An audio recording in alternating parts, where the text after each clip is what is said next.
मुन्ना साहब, सबसे पहले तो आपका बहुत बहुत स्वागत है राजधानी लोकतंत्र में। धन्यवाद धन्यवाद शरद। मुन्ना साहब, हम आपके बारे में परिचय जानना चाहते हैं कि चुनाव का माहौल है 2025 का, और ऐसे में राजनीतिक दल अपने अपने पोस्टर लगाकर अपना अपना प्रचार अपने अपने तरीके से कर रहे थे। उसी बीच में आपका भी चेहरा चमकता हुआ नजर आता है, और बड़ी तेजी से नाम हुआ है, कोई गुंडा कोई कर्नल आया मैदान में। तो हम जानना चाहते हैं कि दिल्ली कैंट की जनता जानना चाहती है कि कभी जो चेहरा नहीं देखा वो राजनीति और एक चमचमाता चेहरा आता है कि देश का सेवा करने वाला दिल्ली कैंट में आ गया है। सर, हम आप परिचय जानना चाहते हैं, दिल्ली कैंट की जनता परिचय जानना चाहती है कि आखिर ये कर्नल कौन है, कौन मैदान में आ गया चुनावी माहौल में। सबसे पहले शरद जी आपका बहुत बहुत धन्यवाद। और सबसे पहले मैं अपने दिल्ली कैंट क्षेत्र वासियों का भी बहुत बहुत आभारी हूं कि सबसे पहले उन्होंने मुझे यहाँ पे आने का मौका दिया। मैं लेफ्टिनेंट कर्नल रणदीप हुंडल हूँ। मैं चौथी पीढ़ी का आर्मी ऑफिसर हूँ। तो मेरे फादर, ग्रैंडफादर, ग्रेट ग्रैंडफादर सभी ने इस देश की सेवा की है। मैं पहले शॉर्ट सर्विस कमीशन में था। वो 5 साल करने के बाद मैंने जो है टेरिटोरियल आर्मी ज्वाइन की है और अपनी एक कंपनी खड़ी की। और उसके बाद जो है हमने 3 साल से वोक इंडिया फाउंडेशन जो है इसको हमने दिल्ली में इस एनजीओ को बनाया है। और 3 साल से हम अपने दिल्ली कैंट के क्षेत्रवासियों की यहाँ पे जो भी एनजीओ के थ्रू हम जितने भी सक्षम है उसमें सेवा कर रहे हैं, चाहे वो एक्स सर्विसमैन वेलफेयर हो, चाहे वो वुमेन अपलिफ्टमेंट हो, ओल्ड एज सपोर्ट हो, मेडिकल हेल्थ केयर है, बच्चों की एजुकेशन है। इन सब क्षेत्रों में हम कार्य कर रहे हैं। गुरुद्वारा, अपना सदर का गुरुद्वारा है, उसमें हमने बच्चों के लिए कंप्यूटर लैब बना के दिया है। हमें पता लगा कि वहाँ पे बच्चों का जो है कंप्यूटर की वजह से, ना होने की वजह से उनकी वो शिक्षा नहीं हो पा रही, तो हमने वहाँ पे दिया है। संजय कॉलोनी में कुछ महिलाएं हमारे पास आई, वो हमें बड़ा अच्छा लगा कि उन्होंने खुद ही बोला कि भाई हम जो है कुछ करना चाहते हैं। तो हमने उनके लिए वहाँ पे एक सिलाई केंद्र खोल के दिया है और वहाँ पे ज्यादा नंबर से जो है महिलाएं आ रही हैं, सिलाई सीख रही हैं, कुछ बच्चे भी पढ़ रहे हैं वहाँ पे आके। हमने वहाँ पे एक टीचर भी लगाई है जो बच्चों को फ्री वहाँ पे एजुकेशन भी दे रही हैं। इस तरीके के हमने कई सारे इनिशिएटिव्स हैं। मेडिकल कैंप्स हो गए, निशुल्क चश्मा वितरण हो गया, कंबल देना हो गया। तो इस तरीके के जो भी कार्यक्रम हम ये 3 साल से लगातार दिल्ली कैंट में करते आ रहे हैं। हुंडल साहब, ये तो आपने बड़ा अच्छा बताया। आ, अगर मैं बात करूं, क्योंकि चुनाव के माहौल में है, और जब आप अभी पद पर विराजमान हैं, अधिकारी हैं, आप कर्नल हैं, लेफ्टिनेंट कर्नल, तो हम ये जानना चाहते हैं कि क्या कोई आपने पार्टी ज्वाइन करी है क्या, या आपके पास ऑप्शन खुले हैं कि आप किसी भी पार्टी में जानना जा सकते हैं। मैं ये जानना चाहता हूँ सर। नहीं, अभी मैंने जो है मैं बीजेपी पार्टी से ही हूँ। और शुरू से ही जो प्रधानमंत्री की जिस तरीके से सोच रही है, जिस तरीके से भारत आज जो है पूरे विश्व में जाना जा रहा है, सो मेरी जो थॉट प्रोसेस है वो प्राइम मिनिस्टर के साथ शुरू से ही अलाइन थी। और अब जब हमने सोचा कि अब हमें जो है राजनीति में उतरना है, तो उसमें सोच विचार वाला तो कोई दो राय थी नहीं। तो वो तो हमने प्रधानमंत्री के साथ ही चलना है, उन्हीं की सोच को आगे बढ़ाना है और भारत को विकसित करना है, अपने दिल्ली क्षेत्र को विकसित करना है। सर, आपके पास ज्वाइन करने से पहले तीन ऑप्शन थे राजधानी दिल्ली में, खासकर एक तो आम आदमी पार्टी, एक कांग्रेस और एक बीजेपी। आपने बीजेपी को क्यों ज्वाइन किया? दो को क्यों नहीं आपने ऑप्शन रखा कि चलिए इसको भी ट्राई करते हैं? आपने आपका काम तो यहाँ पे देख ही लिया है। यहाँ पे पिछले 2 बार से आपकी सरकार है। जब भी अब हम ग्राउंड पे जाते हैं, मैं सोशल सर्विस के माध्यम से जब भी हम लोगों से मिलते हैं, इतने लोग, हजारों में लोग हमसे मिले हैं और उसकी इतनी दुख दुविधा है, इतनी प्रॉब्लम है, मतलब उसको सोच के ही आंसू आ जाते हैं। तो अगर इस तरीके की इनकी गवर्नेंस आपकी है, और अगर और मैंने कोई करप्ट जो है पॉलिटिक्स के लिए नहीं पॉलिटिक्स में आ रहा हूँ, ऊपर वाले का दिया गया सब कुछ है। सोशल सर्विस भी जो हम कर रहे हैं उसके लिए भी हम किसी से फंडिंग नहीं लेते, अपने ही पैसे से जो है हम यहाँ पे जो भी कर सकते हैं हम वो कर रहे हैं। हमने किसी से कोई पैसा नहीं मांगा। और यहाँ पे आप देख लीजिए, कहीं पे भी चले जाइए आप, ठीक है, किरबी प्लेस में चले जाइए, संजय कॉलोनी चले जाइए, झरेरा विलेज चले जाइए, कहीं पे भी चले जाइए, दुनिया भर की लोगों के पास बेसिक कम्युनिटीज ही नहीं है। जो लोगों का जो हक है, जो रिस्पेक्टफुल जो लिविंग है, हर एक को अपना जो है रिस्पेक्टफुल लाइफ जीने का हक है, वो ही नहीं है। तो अगर ऐसे कोई साथ जुड़ने का तो मैं सोच भी नहीं सकता था। तो बाय डिफॉल्ट ही जो बीजेपी है वो वही होना था और वही हुआ है। हम ये जानना चाहते हैं सर कि 2025 का चुनाव है राजधानी दिल्ली में, और आपने भी जो है पोस्टर होर्डिंग लगा रखे हैं, और जिस तरीके से आपने काम गिनवा दिए जो एनजीओ के माध्यम से समाज सेवा के तौर पे आपने किया, क्या हुंडल साहब टिकट की दौड़ में है? क्या बायोडाटा दे रहे हैं बीजेपी को टिकट के लिए? देखिए, टिकट की दौड़ में तो मैं नहीं कहूंगा कि टिकट की दौड़ में है।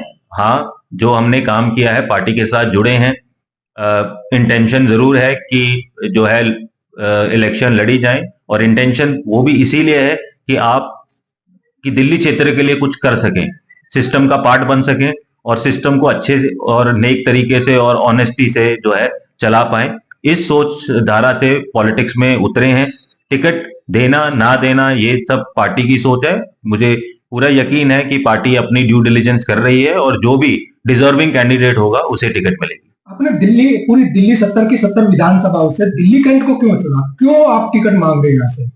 भाई, फौजी हूँ, चौथी जनरेशन से फौजी हूँ। दिल्ली कैंट हमारी कर्म भूमि रही है, तो इसके अलावा तो मैं और कुछ सोच भी नहीं सकता था। तो दिल्ली कैंट ही जो है हमारी कर्म भूमि है, यहीं पे बनना है। हुंडल साहब कहते हैं कि राजनीति में कोई गुरु होना चाहिए, जी। तभी आप आगे बढ़ सकते हैं, या फिर इतना बैकग्राउंड आपका होना चाहिए कि आपका पारिवारिक जो है संबंध राजनीतिक या राजनीतिक चुनाव लड़ चुके हैं? क्या परिवार में इस तरीके से कोई है आपका? जी नहीं, मेरे परिवार में ना आगे ना पीछे कोई भी राजनीति में नहीं है, सारे ही फौज में हैं।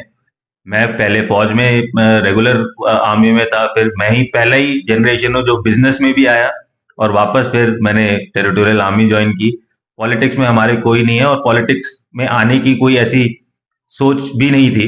ये तो जब हमने यहाँ पे एनजीओ के माध्यम से काम करना शुरू किया, और जब देखा कि भाई इस तरीके से तो जो है नहीं हो पाएगा, आपको सिस्टम का पार्ट बनना ही पड़ेगा, तो वहां से उस विचारधारा से पॉलिटिक्स में आने की अभी सोच है। हुंडल साहब, अगर मैं बात करूं, आप कह रहे कि 3 साल से मैं यहाँ पे एनजीओ के माध्यम से आया हूँ, जी। और मुझे लगता है कि 1-1.5 साल के अंदर अपना बीजेपी भी इसमें बीच में ज्वाइन करी है। क्या इस आधार पे बीजेपी हुंडल को टिकट दे दे कि समाज सेवा कर रहे हैं, बीजेपी ज्वाइन कर ली और हुंडल साहब को टिकट दे दी क्योंकि लेफ्टिनेंट कर्नल है? मेरे ख्याल से जहां तक टिकट का सवाल है, तो बीजेपी पार्टी जो है वो अपनी ड्यू डिलिजेंस कर ही रही होगी। ठीक है, आई एम श्योर। अब इस बार आपने जितनी बार भी देखा होगा, जो प्रधानमंत्री की जो सोच विचार है कि भाई इस बार जो है वो हर बार जो पॉलिटिक्स में जो यूथ है, ठीक है, उनको भी मौका दे रहे हैं। अब ये तो पुरानी बात थी कि अगर आपके नेपोटिज्म बिल्कुल भी नहीं है बीजेपी पार्टी में, सबसे बड़ी आप देखेंगे कि जो डिजर्विंग कैंडिडेट है उसी को टिकट मिलती है, चाहे आपके खानदान से कोई चीफ मिनिस्टर रहा हो या कोई मंत्री रहा हो। ठीक है, आगे अगर वो डिजर्विंग नहीं है तो टिकट नहीं मिलेगी। तो मेरे ख्याल से जो भी यहाँ पे डिजर्विंग कैंडिडेट होगा उसको टिकट मिलेगी, और मिलनी भी चाहिए। और बाकी आई एम श्योर जो भी आएगा। क्यों भरोसा करें हुंडल साहब पे? देखिए, कि कर्नल है इसलिए, समाज सेवी है, मतलब 3 साल में समाज सेवा कर रहे थे इसलिए टिकट दे दी? नहीं, देखिए, मेरे पे विश्वास इसलिए मेरे ख्याल से पार्टी कर रही है। एक तो हाँ, मैंने 20 साल जो है वो देश को दिए हैं, फौज को दिए हैं। पिछले फ्रंट पे जो है मैंने सर्विस की है, जान जाती थी तो जाए। ठीक है, इस इंटेंशन से हम फौज में हमेशा भर्ती हुए हैं। तो हाँ, देश की तरफ वो भाव है। तो मेरे ख्याल से बीजेपी पार्टी के लिए सबसे बड़ा, और दूसरा जो है, हमें गवर्नेंस आती है, हमने फौज में गवर्नेंस सीखी है, इंटेंशन हमारी अच्छी है। मेरे ख्याल से ये कुछ बातें जो हैं जो बीजेपी के साथ बहुत अच्छी अलाइन होती हैं, इन सबको देख के पार्टी सोच विचार करेगी, बाकी पार्टी के ऊपर ही है। मतलब साहब, मैं ये जानना चाहता हूँ कि जो यहाँ पे टिकट आप मांग रहे हैं और टिकट की दौड़ में है, समस्या क्या है दिल्ली कैंट विधानसभा में साहब? आप 5-10 खुद तो गिनवा दीजिए। भाई, समस्या क्या नहीं है, पहले तो ये पूछना जरूरी है कि क्या चीज अच्छी है, क्या मतलब जो ये सरकार है वो क्या कर रही है दिल्ली कैंट में जो अच्छा है। बुरा गिनाने में शुरू करूं, पीने का पानी नहीं है, ठीक है, इंफ्रास्ट्रक्चर नहीं है, सड़कें नहीं है, वेस्ट मैनेजमेंट की कोई प्लानिंग नहीं है, गंदगी सब जगह पड़ी हुई है, एजुकेशन की आपकी कोई भी ढंग के आपके स्कूल नहीं है। मैं अभी संजय कॉलोनी गया था, बच्चों को स्कूलों में एडमिशन नहीं मिल रही है। लोगों के पास झुग्गियों में पक्के मकान नहीं है। अब इस तरीके से मैं आपको गिनाते ही जाऊंगा, इतनी ये बेसिक प्रॉब्लम जी जो है। हेल्थ केयर आपके पास कुछ नहीं है। आपने बोला मोहल्ला क्लिनिक है, कहाँ पे चलती है जी यहाँ पे मोहल्ला क्लिनिक? हमारी जैसी एनजीओ चला रही है मोहल्ला क्लिनिक। हम यहाँ पे बुजुर्गों को और माताओं बहनों और भाइयों के लिए हम लोग यहाँ पे हॉस्पिटल लेके आ रहे हैं, उनके मेडिकल कैंप्स करवा रहे हैं। आयुष्मान भारत जो है वो आपने यहाँ पे उनकी कोई पेंशन की, मेडिकल पेंशन की, आप अपनी ईगो में बैठे हैं, आपने उनके लिए कोई स्कीम चला नहीं रहे। उसके बाद आप जो है अब जो है बेवकूफ बनाने के लिए इलेक्शन के बाद अब आप जो है स्कीमें लॉन्च कर रहे हैं ताकि लोगों को बेवकूफ बना के वोट ले लें और उसके बाद फिर एक सेशन और चला लें। बीजेपी भी तो लॉन्च करेगी साहब स्कीम। मेरा तो अब यह मानना है कि अब मैं बार बार वही उसी बात पे आ जाता हूं कि हाँ, आप जनता के लिए जो अच्छा है, जितना आप दे सकते हो एज अ सरकार आप दीजिए, ठीक है। अगर आपने जो भी फ्री दे सकते हो, लेकिन at the end of the day आप अपनी सरकार में से करप्शन तो हटाइए। ये सब चीजें दी जा सकती हैं, ऐसी बात नहीं है, फिर ये सब चीजें दी जा सकती हैं, बट आपको उसके लिए आपकी आपकी जो गवर्नेंस है वो करप्ट नहीं होनी चाहिए। ये नहीं होना चाहिए कि यहाँ पे जो है पाइपलाइन दिखा दी आपने खुदाई करके, उसमें पूरा करप्शन करके पैसा मार दिया, दिखा दिया और उसको ढक दिया, ठीक है, और पानी तो आज तक किसी उसमें आया नहीं। करप्शन अलग चीज है, लेकिन आप करें कि जो फ्री की चीजें हैं वो दे सकती है बीजेपी। आप बहुत कुछ कर सकते हो मेरे ख्याल से, अगर आप सत्ता में हो और आपकी इंटेंशन अच्छी हो, ठीक है, तो आप ये सब, बट उसको आपकी इंटेंशन ठीक होनी चाहिए उसको मैनेज करने के लिए। आपके पास अक्ल भी होनी चाहिए कि अगर आप दे रहे हो तो वो दोगे। ऐसा तो नहीं हो सकता ना कि आप फ्री भी दो और आप बाकी सब चीजें जो है बिल्कुल जो ये सरकार कर रही है। आपने बीजेपी फ्री की बात कर रहे हैं, बीजेपी ने मुद्दा बना दिया रेवड़ी, फ्री रेवड़ी।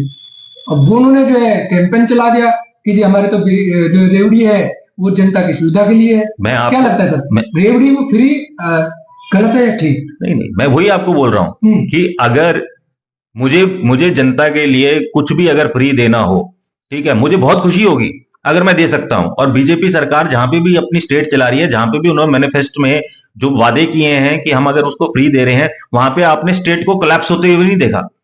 मतलब ऐसा नहीं हुआ। अगर आप दिल्ली में देखोगे आज के सरकारी एम्प्लॉय जो है उनकी सैलरी टाइम पे नहीं आ रही है, ठीक है। तो ये सब चीजें जो है ये आपकी गवर्नेंस ही नहीं है। तो आप ऐसी जो फ्रीबीज आप बोल रहे हैं उसका कोई मतलब नहीं है।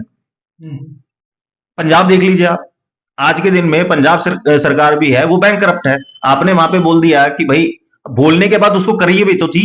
अब आपने वहां पे बोल दिया कि मुख्यमंत्री महिला सम्मान में हम जो है 2100 रुपए, शायद 2100 रुपए बोला था उन्होंने इलेक्शन के टाइम पे कि हम जो देंगे, आज तक लगाया आपने? उसके बाद मुख्यमंत्री ने बोल दिया जी, पंजाब के मुख्यमंत्री ने कि भाई अभी लोकसभा आ गई है, कोड ऑफ कंडक्ट लग गया, हम इसको इसके बाद करेंगे, वो भी हट गया।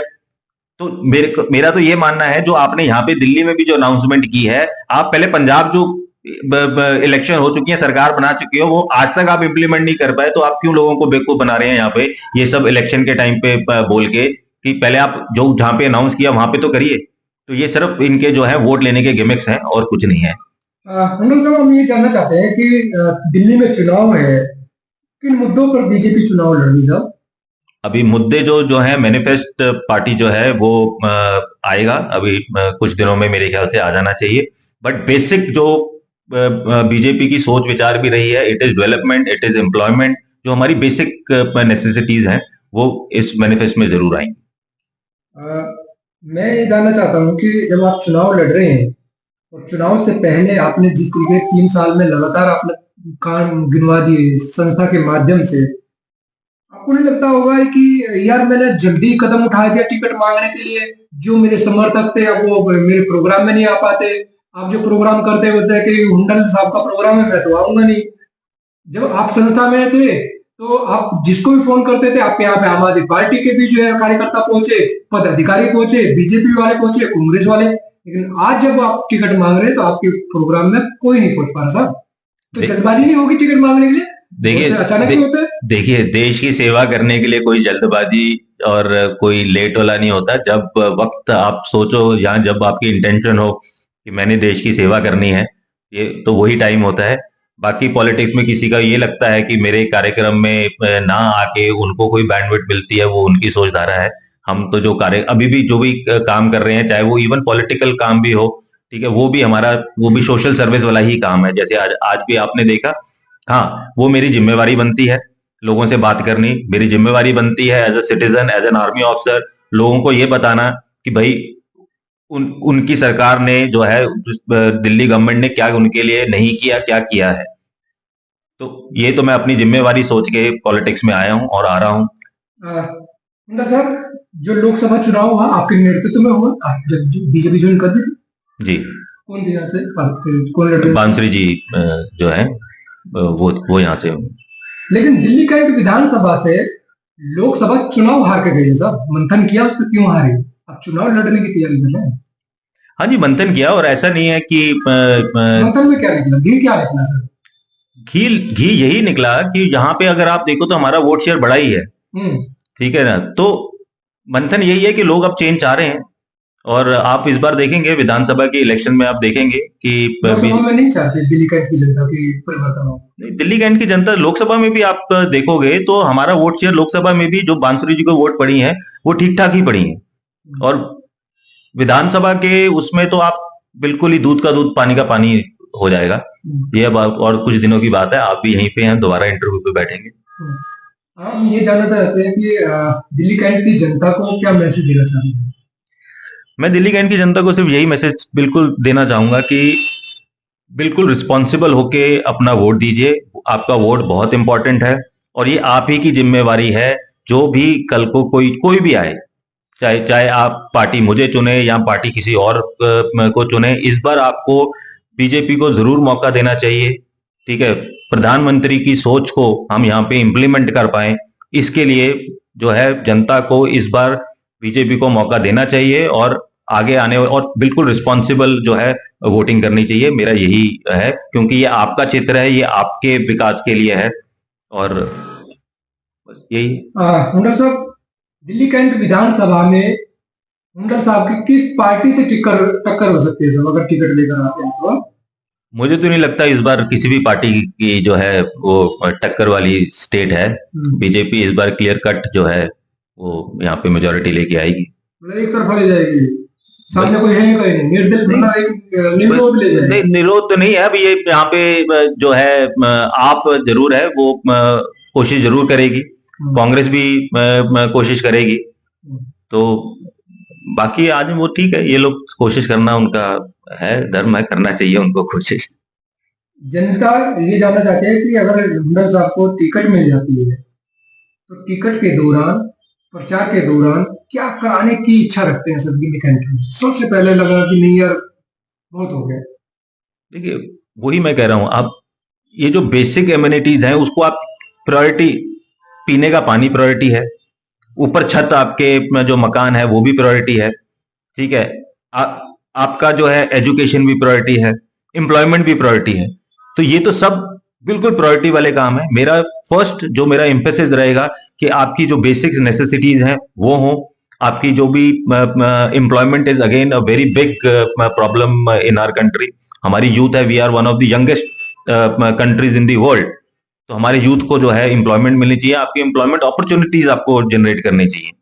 मेरे ख्याल से शायद आपको या ज्यादा लोगों को यहाँ पे मालूम नहीं होगा, मेरी सिक्योरिटी कंपनी भी है। हम लोग अपने माध्यम से ही देश में कम से कम नहीं तो 1000 एम्प्लॉयमेंट हर महीने क्रिएट करते हैं। तो यहाँ पे भी मेरी योजना होगी कि हम जो है अपने रोजगार मेला जो है उस तरीके का कुछ करें। तो इन सब चीजों के ऊपर पूरा का पूरा ध्यान दिया जाएगा, ताकि हम पहले अपनी बेसिक करें, उसके बाद जो भी आगे बढ़ चढ़कर जो है दिल्ली कंटोनमेंट के लिए काम कर सकते हैं वो जरूर किए जाएंगे।